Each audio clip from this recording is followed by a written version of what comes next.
Guys, it's set up. It is set up, and I think now everyone can see you, and I can actually also see you in the stream. Dominic, welcome. How are you? Yeah, so far so good. Spontaneous ask you if you can join, and I think people here always happy if some of the pro players can join. And so you're in Munich right now, right? Is that correct?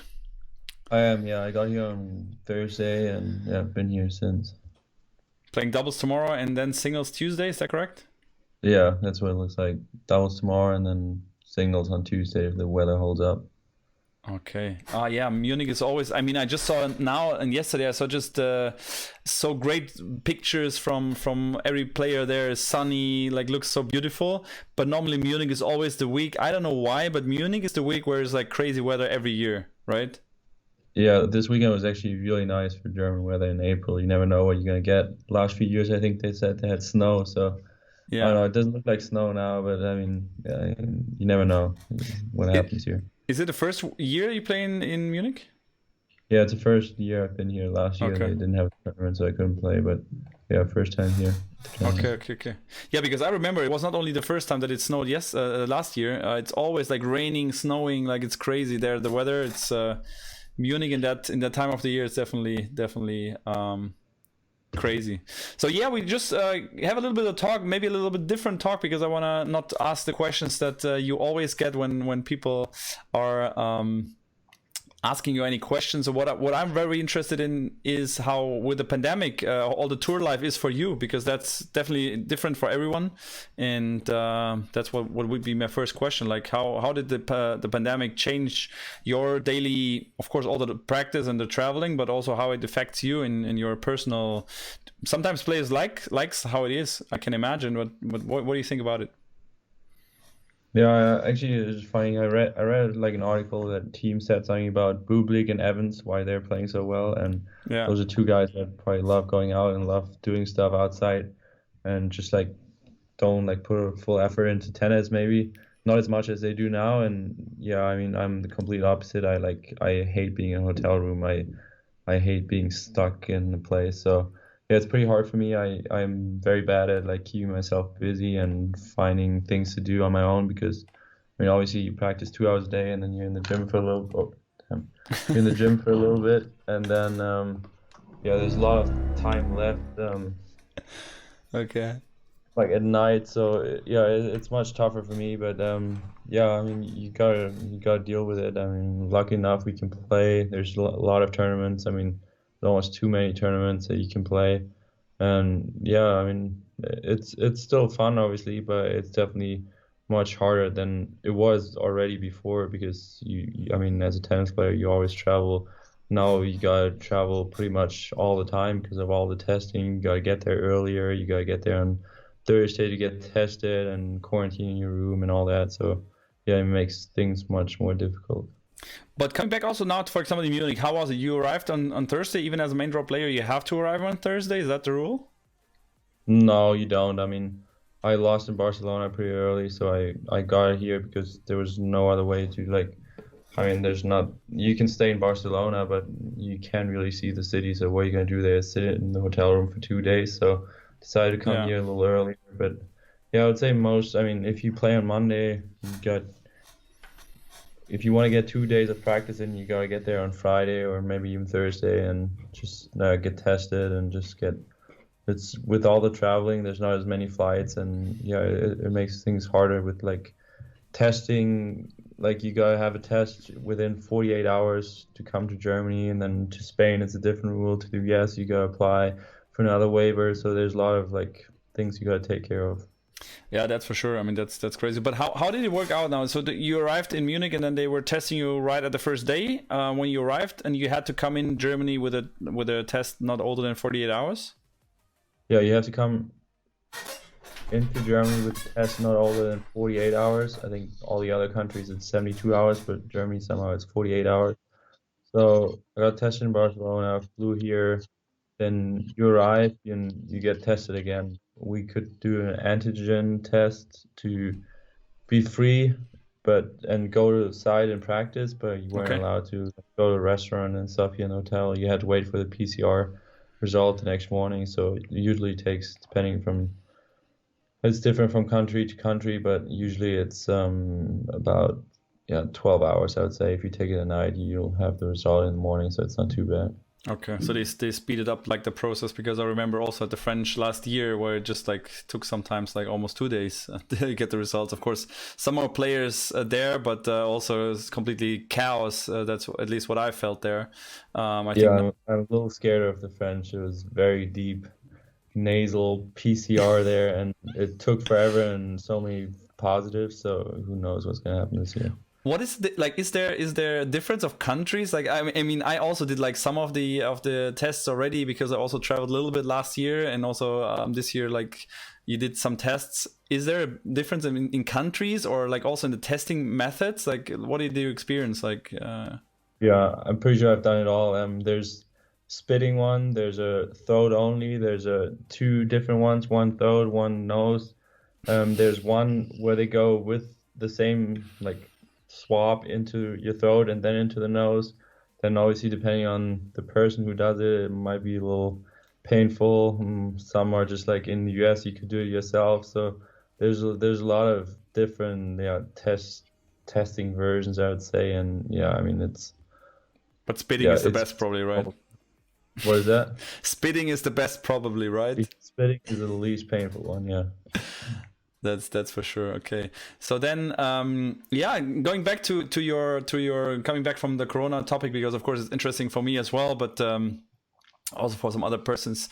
Going back to how you started tennis, because I actually don't know where you started tennis and how you made the way then to go to college and then actually staying in the States, because as I know, you're based in the States, practicing like there full time when you're not on the tour. So just take us on the ride, like where did you start playing tennis, where you grew up, and how it turned out that you go to the college and took the college pathway, as a lot of players nowadays. Yeah, I grew up in a small city in the Black Forest, so pretty much in the middle of nowhere. Where? Lots of Furtwang, it's called. Oh, really? Furtwangen. Okay, I'm from Tübingen, so I know the Black Forest in Germany. So Okay, yeah, everyone there pretty much just is either okay, famous for skiing or Martin Schmidt obviously ski jumping, but okay. other Ah, than so that, like okay, no one plays tennis, and I mean there's snow, say probably like 4 to 5 months a year, so there's not much clay court action in the Black Forest. But yeah, that's how I started playing. I mean, I have pictures of me being like 2 years old, 3 years old, holding a racket. So my parents both like played for fun. okay, I actually lost to my dad until I was like 15, 16. I had a hard time beating him. So he was a decent player, but he never like played professionally or okay. anything. Then I grew up, yeah, playing in Filling, which isn't like too far from Tübingen. So Yeah, yeah, true. played there my entire junior career. Practiced not a lot. I did a lot of different stuff. Was playing golf, skiing a lot. Yeah, I was doing a lot of different stuff. Practiced twice a week until I was 16. Then out of nowhere, I think it was my second German championships. I was always ranked like maybe like 30. Like starting when I was 15, 16, I was playing men's prize money tournaments. Never played any junior ITFs. Was always ranked around 30, maybe my highest I think was like 20 or In something. your age group in And then Germany. my age group, yeah. And Okay, then I got into the German championships on clay, made out of nowhere the finals, and they took me to the German Federation, took me to the European Championships in Moscow, which was at that time was like great for me. It was like yeah, it was so much fun. And then I decided to play a little more. And then I had a friend who was a coach in a D2 school, and okay, I think it was in Miami, Barry University, and he told me, oh, I should go to school, but obviously my didn't have any junior ITF ranking, and all the coaches there, that's all they look at these days. Like back in the day, there was no UTR or anything, so it true. was much harder for them to recruit. And then through connections, I got to Tulane and was actually the only D1 offer I had. Division One, there's different divisions in college tennis. Um, and yeah, I took a shot. The team wasn't great my first 2 years. They came back from hurricane, so they didn't have a tennis program for a few years. And then my third and fourth year, yeah, things started to go really well for me, and yeah, I took a shot going. to try it on the Pro Tour, and I guess it worked out so far. Yeah, you can say so, definitely. So when you went to the college, and when was the moment that you said like, yeah, you believe like going pro after? Was that always like a kind of a plan, or did you have something different in mind, like after studying or after doing college these years? I mean, my parents always wanted me to get like a degree somehow, so that's the main reason why I went to college, because I didn't want to quit tennis. And if you study in Germany, I mean, it's tough to do both, like study and play tennis. It's just like a different environment. Yes, you can play club tennis and everything, but you won't necessarily get much better. And college tennis was very professional. We had two coaches, strength coach, physio, always with us. So, and a team environment with the like 8 other guys my age. So it was great to practice every day and like give it your all and push each other. And yeah, it was always a dream to play professionally, but I wasn't good enough. I mean, it wasn't realistic. I am surely I could be 500 by now if I wouldn't have chosen the road of going to college, but that wasn't the goal. I mean, obviously, being 500 in the world, you don't make any money. You lose money every week. And yeah, so after my third year, I realized that I was really good. I was in my fourth year. I got to number one in the country in college tennis. Pretty much won every match. Had a great year, and yeah, all the coaches there said, "Give it a try and just see where it goes, and at least like give yourself like 2 or 3 years and see where you're at after those 2 or 3 years." And then yeah, I decided to stay in the States. Got in touch with the coach there. Didn't really have a base in Germany. I mean, the only place I really could have gone to, but no one really knew about me, was the tennis base in Oberhaching. But I mean, yeah, at that time I wasn't good enough. No one really knew me. No one really knew how I played. So I had to find my own way to make it. Interesting. So you're talking about the coach, probably about Ryan that you met there. Did he had something to do with the college there where you played, or how did you met him? Like he was an ex-player, just to take all the people in the audience with us. An ex-player. He was like ranked already, also like top where? He was like 110, I think. Okay. Pretty high. But no, my first year on tour, I was coached by his cousin actually, okay, who used to coach Ryan when he was playing. But yeah, I actually played Ryan a few times with I think 2-2. I won twice, lost twice to him. Okay. Yeah, and then after I was done with his cousin, Ryan had back issues, so he decided to quit tennis. And then end of 2018, I started working with him. So it's been 2.5 years now, and yeah, that's pretty much how my coaching career went so far with like Ryan and Christopher Williams. Yeah, both great guys, and yeah, I really enjoyed traveling with Ryan. Nice. Which guys were in your, when you said you were one in the country at the college level, which were the guys that had like the same, or that you challenged, that you played, that we know on the tour at the moment now? I played Cam Norrie for a few times. Okay. Mackie McDonald. Okay, Mackie. Tyson Kwiatkowski. Okay. Actually lost him every single time. I mean, I don't think I got more than 2 games really? in any of. Yeah, he just sliced me, and that was it. I had no patience in college. It was just complete meat handing the ball. And then yeah, so there was a good guy. There was good guys, Cam Norrie and Mackie, obviously both like been top 50 or are top 50. So yeah, nice. Not a bad. Did you meet quite then later on the tour stage somewhere?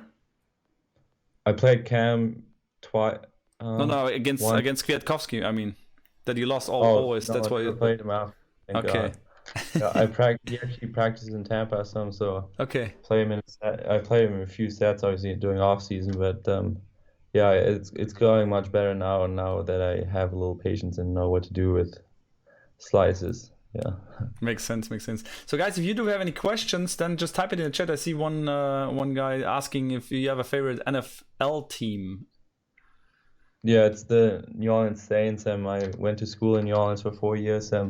Went to the Superdome, which is their stadium, for like pretty much every home game I was there. And yeah, it's an unbelievable.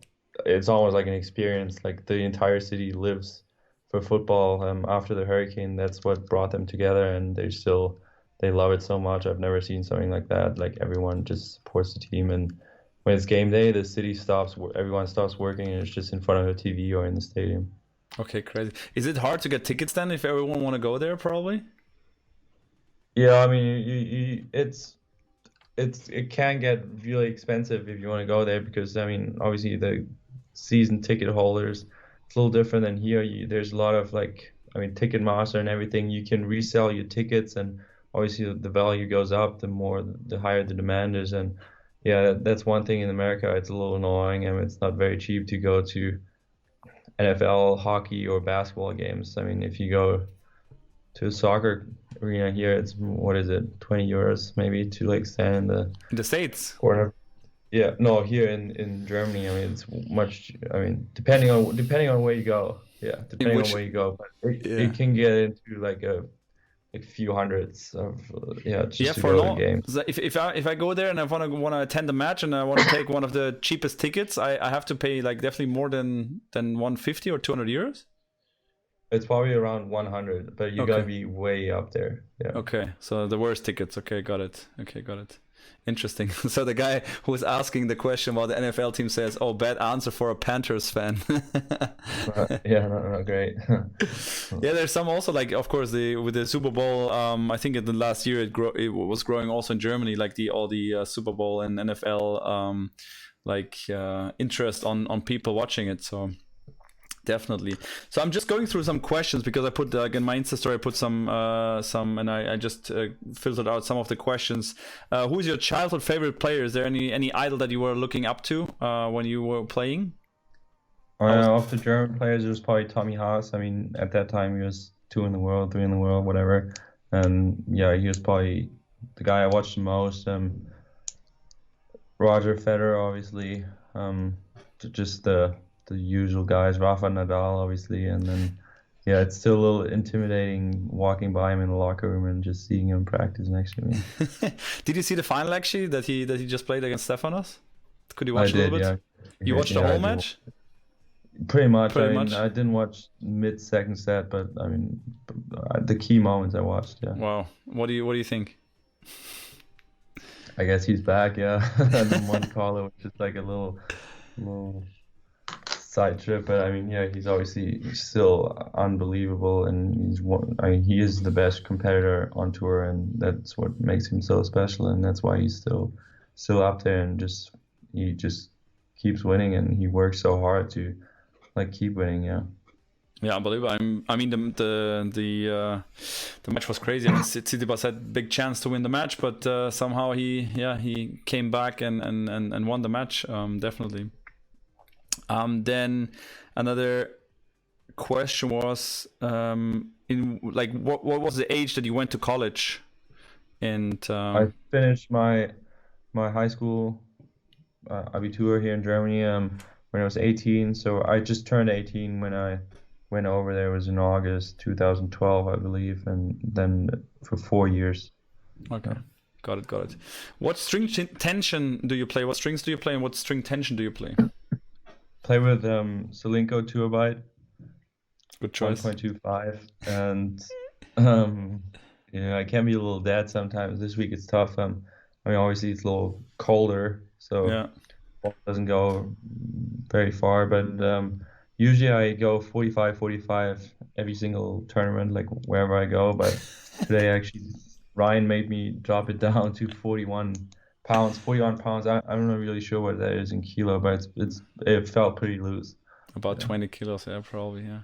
Yeah, it's interesting. I mean, we're talking always about the stringing tension. It drops down, like the sweet spot gets a little bigger if the tension goes down. And some players, they're pretty curious, like crazy about stringing. And of course, they will never say, okay, here, same tension on all the tournaments. But of course, every tournament is different and the temperature is different. And some, just maybe like you don't care, right? You just take the racket and you hit the ball.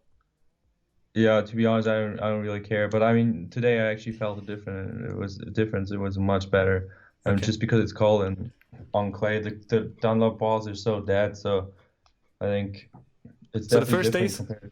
Sorry. So the first days you played with your racket with your tension, and then you like kind of went down. I dropped down a little bit, because the ball didn't go anywhere, and usually on clay, I obviously have like lot of shape on my forehand usually, and the ball didn't go anywhere, so I decided to drop down a little bit. Well, Ryan made the decision for me. I'm not a big fan of like changing things up, but yeah, but I was much better, so I guess I'll keep playing with that tension for You now. play the match, yeah, interesting. So you're playing Philipp Kohlschreiber, a German guy who got a wild card, I think, in the tournament. What do you expect from the match? Because he dropped down like out of the top 100, and yeah, what do you expect from the match? No, I mean he's still top 100 player, I would say. Unbelievable tennis player, won here 3 times and been top 30 in the world for however many years. I mean 10 years probably. I mean he's been Germany's number, I mean 2, 1, whatever he was for forever. And I mean he knows how to play on clay. He knows how to play in Munich. So definitely not an easy first round, but obviously I think it's going to be a good match if I somehow find my rhythm, and I think I can give him a hard time. And I mean, he's obviously going to give me a hard time because he loves playing here. Yeah. Do you like to play against one-handers more than double-handers, or you don't care? I do, but I don't think Philipp's backhand is worse than his forehand, so I don't think it's going to make a big difference here. I mean, he obviously has a great one-hand backhand. But yeah, it's definitely easier if I hit my forehand to someone's backhand. It's harder for them to like get the ball back, especially against lefties. And same with the slider serve and lefty serve into their backhand. It's definitely harder to return than a two-handed backhand. Got it. One is asking, do you prefer living in the US or in Germany? And how is it with your parents? I mean, your parents probably they didn't move to the States, but you're like based most of the time in the States, and you're traveling so much. How often do you see your parents? That's the second question right after, if you prefer living in the States or US, Germany. My parents still live in Germany in the Black Forest. I was home like 2.5 weeks ago.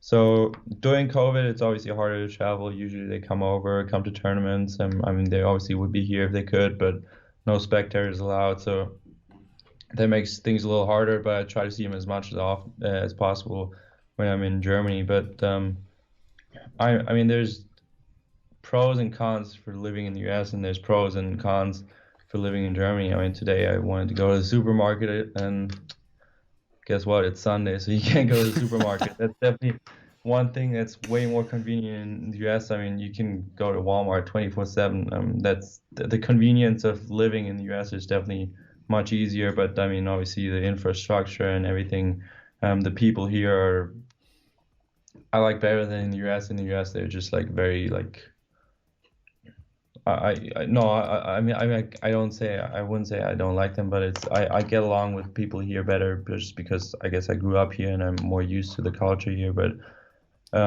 for a young person to live there and go to college there, and especially now for tennis, I mean, there's so many opportunities in sports, and there's so much money in sports, especially in college. It's incredible what they do with their college football teams and how much money they make and how they finance the tennis teams with it, and all that is definitely. I think there's more opportunities in the US than there's here in Germany or in Europe.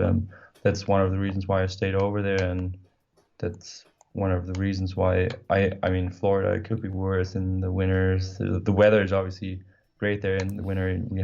I don't think I've hit indoors once in the US, college and after college in Florida. So that's definitely one pro. But if I would have to choose right now with tennis, I definitely live in the US. But after tennis, I'm not really sure yet what I'm going to do. Interesting. Yeah, probably maybe you find a girl somewhere and then maybe you're going to Costa Rica or what. You never know. You never know. Yeah.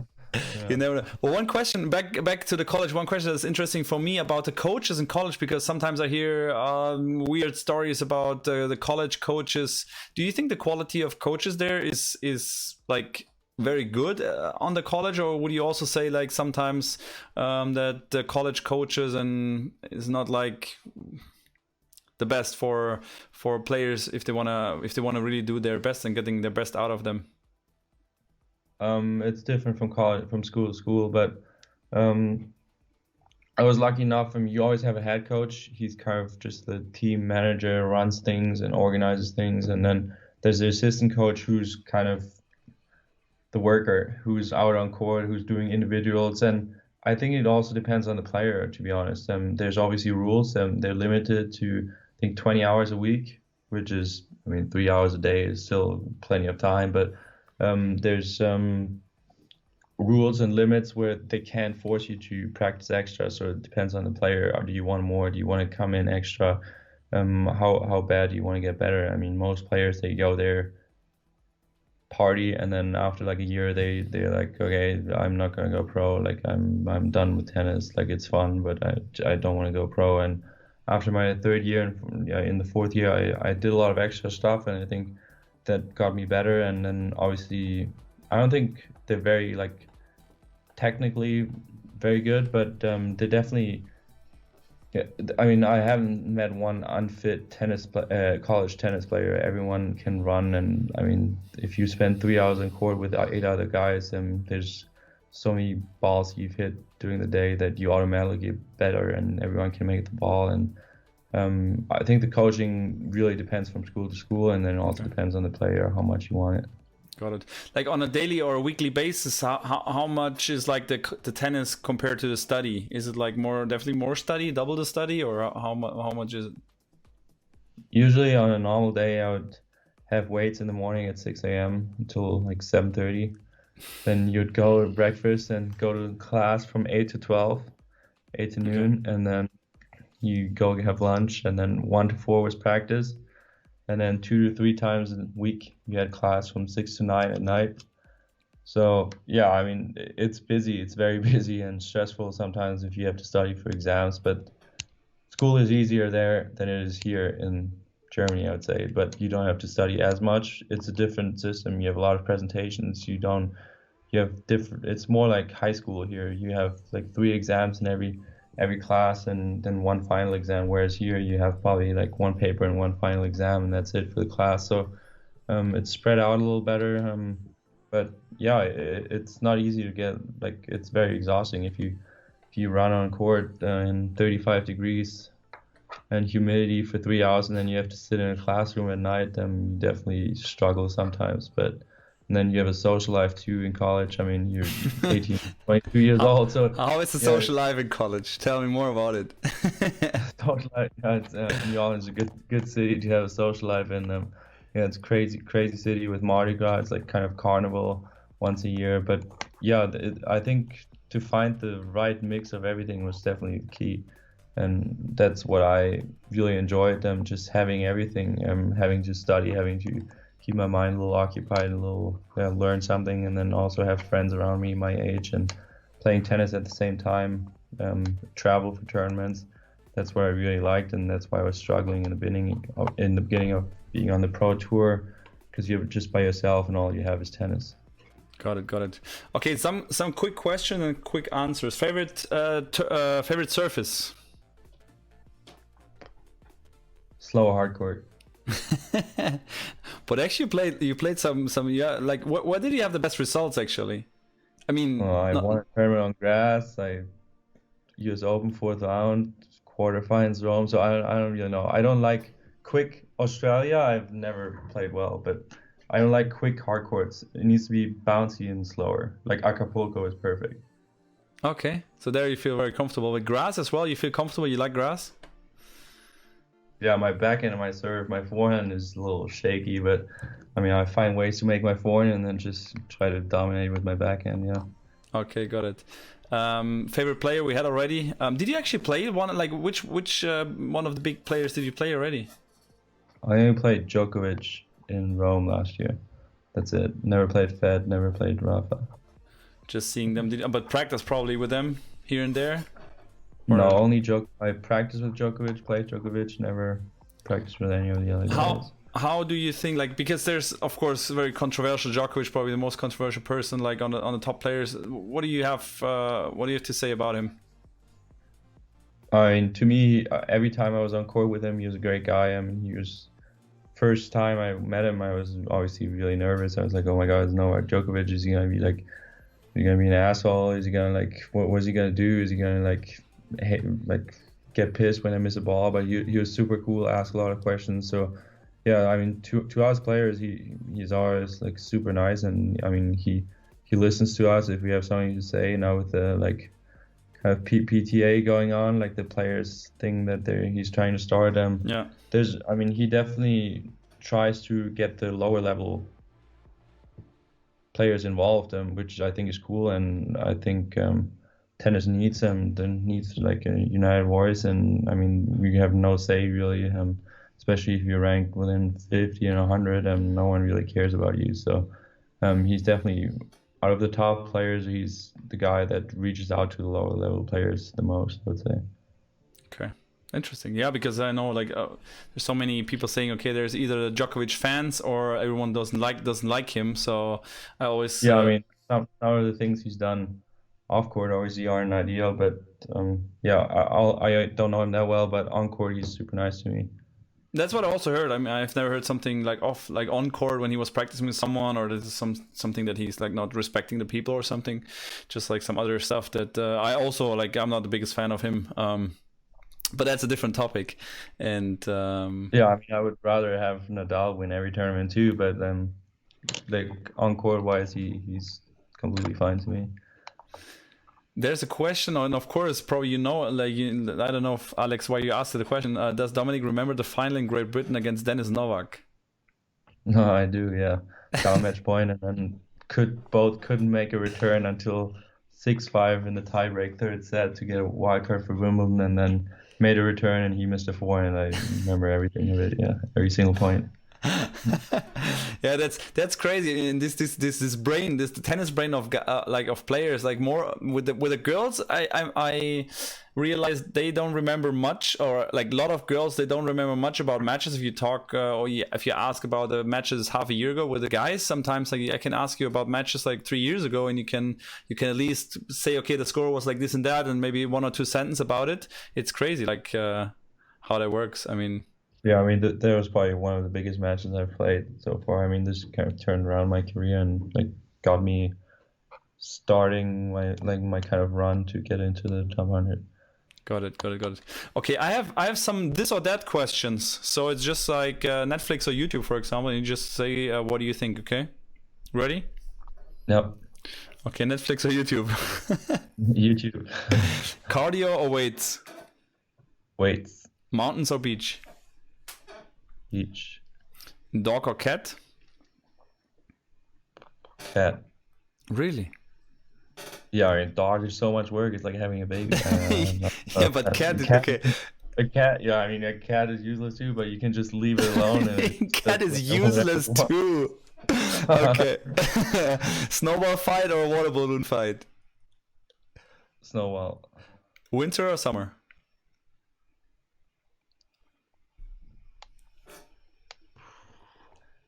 Florida summers are terrible, but winter Florida, or summer? Winter. Okay, love or money? What was the first one? Love or money? Love is if you like, you know. Yeah. Money. Money. Do you have actually a girlfriend at the moment? I don't know. No. I mean, it's tough traveling and everything now with COVID, and it's almost impossible. And without COVID? Without COVID, tough. It's still tough. It's still tough, but it would be a little easier to like travel and everything. Yeah, I can imagine. Car or motorcycle? Car. Puzzles or board games? Puzzles. And I actually want to jump in here. Do you know like pro play? What? No. Not for you. All good. Do you know pro players that play chess? Do you play chess? I don't know. I'm trying to think. Because I'm into like chess right now, and I'm streaming like every Monday. I'm streaming doing a chess stream, and I heard like a research said that chess is good for tennis players, and they made like kind of a really research that it helps tennis players to focus and to concentrate and stuff. So I was just because I don't know any pro players, so I would just ask you like if you. Yeah, I don't think I've seen anyone play chess. Me neither. I mean, they play cards or poker, or they play PlayStation. I mean, that's what they do, right? Pretty much, yeah. Most of the time, yeah. Okay. So if you see anyone playing chess, then please text me, right? Then that I know that this guy is playing chess. Okay. Some more questions. Pizza or hamburger? Pizza. Would you prefer to being invisible or being able to read someone else's mind? Read someone else's mind. Interesting. Pancakes or waffles? waffles. Favorite tournament in Germany? I mean, I've only played Heilbronn, Munich, and Hamburg, and I haven't played a match yet in Munich, so I'd have to say Hamburg. Did you never play a challenger in Germany? Heilbronn, that's it. Okay. Wow. Interesting. Never got in. Never got in. Yeah. Okay. Yeah, and after, yeah, of course, and after, of course, if you in the challengers, did you took a long way to pass the challenger level? Not that long, right? Not that long, maybe like a year and a half. Year and a half, I'd say. Interesting, yeah, because then you just made the US Open run, and then it was gone with the challenger level. Yeah. Got it. Have no taste or be colorblind? Colorblind. Last question. Give up social media or eat the same dinner for the rest of your life? Depends on what it is. It's your choice. Your choice. Probably I would eat every day, every single day. What is it? What is the dinner that you would eat every single day, every single evening? Well, a bowl from Chipotle. Bowl from Chipotle. That's actually good. You can. Yeah, you can mix it up in the bowl. Yeah. So I would go with give up social media though. Get a little boring. Okay. Got it. Perfect. Nice. Let's just talk last couple of minutes about the run at the US Open. I mean, of course, that's the biggest achievement you've done so far. How, just take us on that ride. How that came up? Like, did you feel very comfortable before? How were the tournaments before, and how was it like then stepping in the US Open tournament and getting match by match the way you wanted to? I had a great summer. I obviously won Ilkley in my first challenger title, then played Wimbledon, my first main draw of the slam, won around there, and then I think I went straight to Atlanta and went full body cramp in the first round against Donald Young or Jason John. I can't remember, one of the two played. So that was pretty shitty start to the hard court season, and then went to Las Cavas, qualified there for an ATP tournament, which was at that time good achievement for me. Lost to Taylor Fritz, played a decent match, and then I went on to play Aptos, where I lost to Stevie Johnson in the finals, who obviously is a great player, has been in the top 100 for years now. And then in the US Open was the first time I played there, played qualies there, played Nicolas Mahut, who has been very good. He's obviously a little older now, but it was still a great win for me. Played Ryan Harrison in the first round of qualies, and then qualied against Uchiyama, and then I was obviously very confident in the challenger finals and won 3 rounds in qualies, and then first time playing US Open main draw. I mean, crazy atmosphere. Had a lot of fans there. Like, a lot of people flew up from New Orleans, from where I went to school, and people from Germany flew over. So I had my mom there. It was great. It was just a good atmosphere. I felt really comfortable, and it was a lot of fun playing there in the stadiums. And first round was a battle against Munar.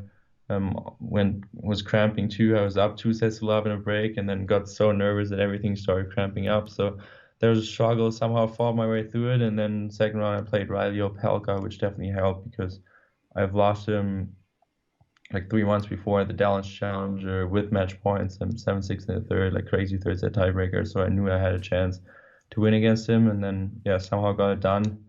Made so many returns. I mean, returned unbelievable that night, and that was great. And then third round I played Basilashvili. Obviously, I mean, I like playing people that also can miss, and I don't like playing people that just moonball the balls and I have to like do stuff. So I'm more kind of like a counter puncher, and he it was a great match, won in 4 sets, and then obviously against Daniil Medvedev I was exhausted. It was my 7th match within like 10 days or something, and in the 4th set my body just broke down, and then lost 7-6 in the 4th. Nice. cool. Sum up that right. Of course, we all especially also me, all watched it and cheered from all over the world probably. And definitely cool achievement. I hope you can do it again at one stage, and hopefully with some crowds that some more people can fly over and join. How is it for you, like playing without a crowd? Especially coming out of the college. I Yeah, there it's crazy. You get used to it. You get used to it now, and now in Acapulco, the first time they had like, it was not 20%. I'll tell you that. It was more than 20%. They always claim they have 20% at ATPs, but it wasn't 20%. The stadium was pretty packed. Maybe like Mexican 20%. I don't know, different math over there, but so it's definitely it was different to play in front of fans again. You get more nervous. It's a completely different atmosphere. But then you're back here in Europe and playing tournaments in front of no fans, like empty crowd, and it's definitely harder sometimes. For me, especially, I'm obviously like very like emotional player, and sometimes it goes the wrong way too, negative, and it's easier for me to keep it together if I have people watching and people around me. I know people are still streaming matches and stuff, but it's very hard for me mentally to, just stay within me and not let it all out and show my opponent that I'm down on myself and that I beat myself up. So for me personally, I prefer playing in front of fans. I mean, obviously everyone does, but you get used to it and there's nothing you can do. I'm thankful like we can still play this stage. That's true. Dominique, thank you very much for joining. It's almost 45 minutes. I just said like 30 minutes, maybe a little more. Thank you a lot for your time. If you are bored, like you said, like it's boring here, of course, with lockdown, you can pass by anytime. Like we can, as I said, I want you to challenge Ryan here on the Beat Your Body show. That's definitely something I think for you guys. It's like 12 little tiny games where you can challenge each other, and then you bet whatever you like against each other. That's gonna be fun. So I will talk. I will text him also a message, and let's see if he's also into that. I wish you all the best for tomorrow for the doubles. What is the funniest doubles player you've ever played to? Last question from the chat. The what? The funniest doubles player that you've played with. Funniest doubles player I've played with. I mean, I haven't played a lot of doubles. I've played with Joao Sousa. I've played with Tennis Sangren. I've played with Artem Sitak. Artem, legend. Bidibadu Artem. I mean, nice guy. Funniest doubles players. I don't know. I get along well with Yannick. I mean, I practiced with him for 2 weeks in Australia this year and practiced with him here again too. Great coach too, Lucas and Yannick. Yeah, I get along well with him, but. Hanfman for the guys out there, not Martin, but he's also a nice guy. I haven't played doubles with him yet though, but I mean, I don't know. I haven't played a lot of doubles with, so it's hard to choose from. Hard to choose. Perfect. So you're playing tomorrow, with the Yannick Hanfman, and actually you play against Skugor and what was the other guy? I forgot. You don't care? Ukrainian guy. I didn't know. It was wasn't it not Smirnov, Smolnov, whatever. Anyway, you just kick their asses, and it doesn't matter where they're from. So all the best for tomorrow's doubles, and of course all the best for the match on Tuesday. Thanks again for joining, Dominic. All the best. Stay safe. Hopefully we can go back soon on the courts and join you also on the tournaments as soon as that's possible. Then I will probably be around, because I can't wait for attending matches again, because I'm getting crazy just doing these streams here at home and giving some tennis lessons here. I want to travel again, going around a little bit. So wish you all the best, and stay healthy and stay safe and everything. Thanks, you too. Thanks for having me. Pleasure. Dominic, take care. Ciao.